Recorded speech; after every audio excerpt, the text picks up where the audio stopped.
1972 থেকে 2024 সাল পর্যন্ত এদেশের মানুষকে এভাবে বোকা বানানো হয়েছে। যখন এদেশের মানুষ ইসলামের কথা বলেছে, যখন এদেশের মানুষ ইসলামী রাষ্ট্র প্রতিষ্ঠার কথা বলেছে, তখনই সেটাকে মুক্তিযুদ্ধের চেতনা বিরোধী সাব্যস্ত করার চেষ্টা করা হয়েছে। যখন এদেশের মানুষ ইসলামী রাষ্ট্র প্রতিষ্ঠার জন্য মাঠে নেমেছে, তখনই তাদেরকে রাজাকার আখ্যায়িত করার চেষ্টা করা হয়েছে। যখনই এদেশের মানুষ আল কোরআনের রাজ কায়েম করবার চেষ্টা করেছে, তখনই তাদেরকে জঙ্গিবাদের তকমা দেওয়ার চেষ্টা করা হয়েছে। আর এভাবেই কখনো জঙ্গি বলে, কখনো রাজাকার বলে, কখনো মুক্তিযুদ্ধ বিরোধী বলে, কখনো দেশ বিরোধী বলে এদেশের মুসলমানদের ইসলামী চেতনা, ইমানি জজ্বাকে ধ্বংস করবার পায়তারা চালানো হয়েছে।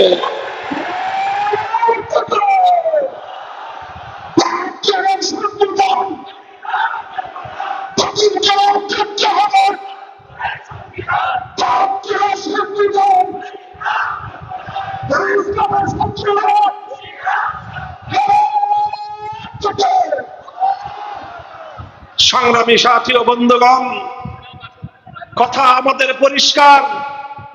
এভাবে দেখেছেন দেখতে দেখতে 1972 সাল থেকে 2024 সাল পর্যন্ত মধ্যখানে কিছু পরিবর্তনের চেষ্টা হয়েছে। মধ্যখানে আল্লাহর উপর অবিচল আস্থা এবং বিশ্বাস সংবিধানে যুক্ত হয়েছে। সংবিধানের কপালের উপর বিসমিল্লাহির রহমানির রহিমকে সন্নিবেশ করা হয়েছে।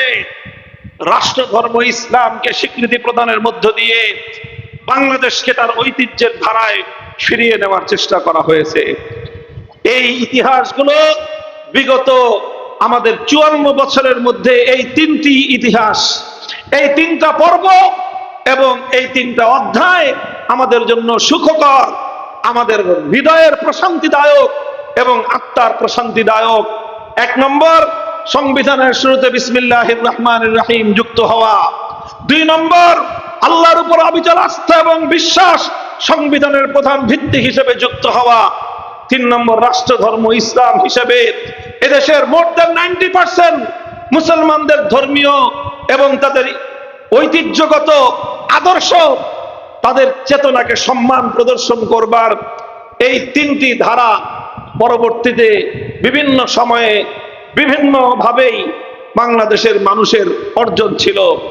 দুর্ভাগ্যজনকভাবে 2008 সালে বাংলাদেশের উপর নেমে আসলো এক কালবৈশাখী ঝড়। 2008 সালের ক্ষমতার মসনদ, বাংলাদেশের ক্ষমতার মসনদে আসীন হলো ভিনদেশী এক সেবাদাসী। বাংলাদেশ এবং বাংলাদেশের ইসলাম আর বাংলাদেশের মুসলমানদের হাজার বছরের ইচ্ছাকে অন্য আরেকটি দেশের ইচ্ছার সামনে জলাঞ্জলি দেওয়ার মতো এক ভিনদেশী ক্রীড়নক বাংলাদেশের ক্ষমতার মসনদে অধিষ্ঠিত হলো। 2008 সাল থেকে 2013 সাল চলল দুর্ভাগ্যজনক একটার পর একটা কার্যকলাপ। যারাই বাংলাদেশে ইসলামী রাষ্ট্র প্রতিষ্ঠার কথা বলে, যারা বাংলাদেশের সংবিধানে আল্লাহর উপর অবিচল আস্থা এবং বিশ্বাসের কথা বলে, যারা ইসলামী ঐতিহ্যের কথা বলে, তাদের বিরুদ্ধে রাষ্ট্রীয় খড়গ নেমে আসলো। চলতে চলতে আসলো 2013 সাল। 2013 সালের ফেব্রুয়ারি মাস থেকে বাংলাদেশের মানুষ দেখলো তাদের পূর্ব দিগন্তে এক ঘন মেঘের আনাগোনা, কালবৈশাখী ঝড়ের পূর্বাভাস। 2013 সালে শাহবাগের চত্বরে একটা নাপাক মঞ্চ তৈরি হলো। সেই নাপাক মঞ্চ থেকে গোটা বাংলাদেশের হাজার বছরের ঐতিহ্যকে কলঙ্কিত করবার চেষ্টা করা হলো। শাহবাগের সেই নাপাক মঞ্চ থেকে বাংলাদেশের স্বাধীনতাকে চ্যালেঞ্জ করা হলো। বাংলাদেশ রাষ্ট্র এবং সরকারকে উপেক্ষা করে শাহবাগে নতুন এক রাষ্ট্র গঠন করা হলো। সেই রাষ্ট্রের সরকারের নাম হলো ইমরানের সরকার। ইতিহাস স্মরণ করায় দিতেছি, অন্য কথা বলবো না এখন। অন্য কথা বলার সময় এখন নাই। এখন হলো আমাদের সন্তানদের, এদেশের মানুষের রাজনৈতিক সচেতন হওয়ার সময়। রাজনৈতিকভাবে ভুল করলে আমাদেরকে পস্তাতে হবে। 2013 সালে সেই সময়ে শাহবাগকে কেন্দ্র করে গোটা বাংলাদেশ এবং বাংলাদেশের ঐতিহ্যের বিরুদ্ধে একটা যুদ্ধ পরিচালনা করা হয়। আপনাদের মনে থাকার কথা, যাদের বয়স অন্তত 25-30 বছর, তারা সেই দুঃসহ স্মৃতির কথা ভুলে যাওয়ার কথা না। বেশি তো আগের কথা না, 2013 সাল থেকে আজ 2025, মাত্র 12 বছর আগের কথা। এই 12 বছর আগের সেই সময় আমরা ফেব্রুয়ারি মার্চ এই সময়টা জুড়ে বাংলাদেশের যেখানেই যেতাম, সন্ধ্যা ঘনিয়ে আসার আগেই দেখা যেত প্রতিটি পাড়ায়, মহল্লায়, উপজেলায়, থানায়, এমনকি গ্রামের বাজারগুলোতে এক শ্রেণীর মানুষ তারা প্রদীপ জ্বালিয়ে দাঁড়ায় আছে। সন্ধ্যাবেলায় প্রদীপ জ্বালায় রাস্তায় দাঁড়িয়ে থাকা হিন্দুয়ানি কালচার, এটা হিন্দুয়ানি কালচার। মঙ্গল প্রদীপের অমঙ্গল শোভাযাত্রা দিয়ে গোটা বাংলাদেশের ইতিহাসকে সয়লাব করে দেওয়ার পায়তারা করা হলো। আর শাহবাগের ওই নাপাক মঞ্চ থেকে ব্লগার চক্র ইতিহাসের ঘৃণ্যতম আক্রমণ পরিচালনা করলো ইসলামের বিরুদ্ধে। ইসলামের নবী, মানবতার নবী, বিশ্ব নবী মুহাম্মদুর রাসূলুল্লাহ সাল্লাল্লাহু আলাইহি ওয়াসাল্লামের বিরুদ্ধে ঘৃণ্য কটূক্তি করলো। এমন এমন ঘৃণ্য ভাষা তারা ব্যবহার করলো, যেই ভাষা কোনো মুসলমান তো দূরের কথা, যেই শব্দগুলো কোনো মুসলমান দূরের কথা, কোন বিবেকবান মানুষ মুখে উচ্চারণ করতে লজ্জাবোধ করবে, সেই ধরনের অপবিত্র বাক্য বাণে আমার প্রিয় নবীকে রক্তাক্ত করা হলো। আমাদের প্রিয় নবীজিকে আঘাতের পর আঘাত করে মুসলমানদের হৃদয়ে বিদ্রোহের আগুন জ্বালিয়ে দিল। গোটা বাংলাদেশের মুসলমান হৃদয়ে তাদের ক্ষত বিক্ষত হলো যে হায়, কোটি কোটি মুসলমানের দেশ, এদেশে তাদের পেয়ারা নবী আকায়ে নামদার, আকায়ে দাজদার মদিনা মুহাম্মদ আরবি সাল্লাল্লাহু আলাইহি ওয়াসাল্লামের চরিত্রের উপর কালিমা লেপন করা হবে, তাকে ঘৃণ্যতম অপবাদে জর্জরিত করা হবে।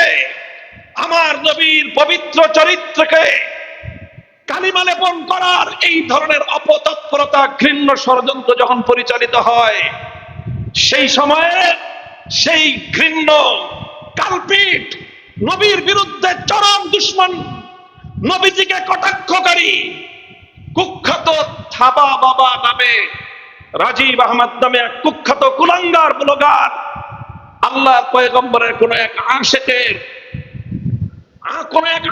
রাসূলের ক্ষোভের শিকার হয়ে ধ্বংসপ্রাপ্ত হয়ে গেল। ক্ষমতার মসনদে বসে লেডি ফেরাউন ঘোষণা দিলেন, আমার নবীর দুশ্মন, নবীজির চরিত্রের উপর কালিমা লেপনকারী কুখ্যাত থাবা বাবা রাজীব আহমদকে তিনি দ্বিতীয় মুক্তিযুদ্ধের প্রথম শহীদ বলে আখ্যায়িত করলেন। ইতিহাস মুছে যাওয়া ইতিহাস বলছি না, ইতিহাসের এই কথাগুলো এ জাতিকে মনে রাখতে হবে। ইতিহাস ভুলে গেলে ভবিষ্যৎ নির্মাণ করা সম্ভব হবে না। 2013 সালে যখন এভাবেই কুখ্যাত নবীর দুশ্মন আল্লাহর পয়গম্বরের চরিত্রের উপর, নবীজির পুত পবিত্র ইতিহাসের উপর, নবীজির জীবনাচরণের উপর এমন কলঙ্কজনক, জঘন্য, বর্বরতম, ঘৃণ্যতম আক্রমণ পরিচালনা করেছিল যেই চক্র, সেই চক্রের প্রধান হোতা ছিল এই রাজীব ওরফে থাবা বাবা। আর তাকে তৎকালীন প্রধানমন্ত্রী দ্বিতীয় মুক্তিযুদ্ধের প্রথম শহীদ বলে আখ্যায়িত করলেন, তার প্রতি শ্রদ্ধা জানালেন। তিনি আমার নবীর দুশ্মনকে তিনি সম্মান করলেন। আমার নবীর উপর চরিত্র কালিমা, নবীর চরিত্রের উপর কালিমা লেপনকারী কুখ্যাত নবীর দুশ্মনকে সম্মান জানিয়ে প্রকারান্তরে এদেশের কোটি কোটি মুসলমানদের হৃদয়ের উপর তিনি বর্বরতম আক্রমণ পরিচালনা করলেন। এদেশের মানুষের হৃদয়ে ক্ষোভের আগুন জ্বলে উঠল। প্রতিটি মুমিনের হৃদয়ে তখন ক্ষোভের আগুন, গোটা বাংলাদেশ তখন অগ্নিগর্ভ।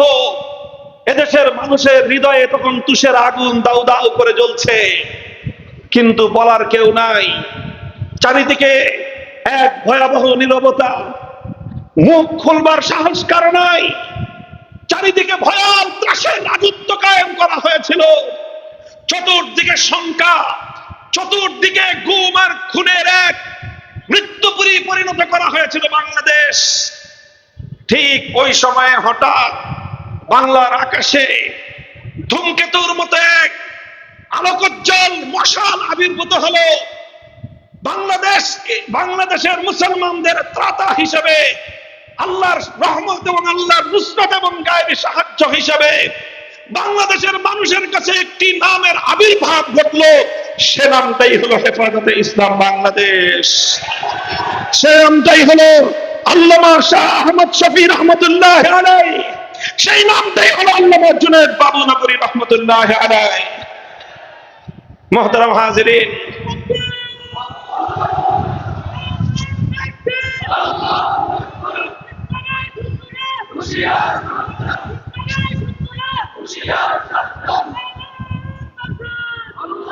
মুহতারাম হাজিরিন, এরপরের ইতিহাস এপ্রিল মাসের 6 তারিখ শাপলা চত্বরে লং মার্চের ইতিহাস। এরপরের ইতিহাস 2013 সালের 5ই মে বাংলার মাটিতে নতুন বালাকোট রচিত হওয়ার ইতিহাস।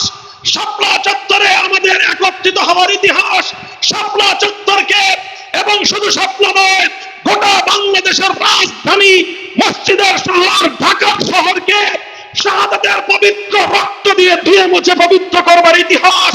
গোটা বাংলাদেশে আল্লাহর পয়গম্বরের দুশমনির বিরুদ্ধে নবী প্রেমের মশাল প্রজ্বলিত করবার ইতিহাস। এরপরের ইতিহাস আওয়ামী বর্বর এবং জাহেলিয়াতের বিরুদ্ধে ধর্মপ্রাণ মুসলমানদের হেফাজতে ইসলামের উত্থানের ইতিহাস।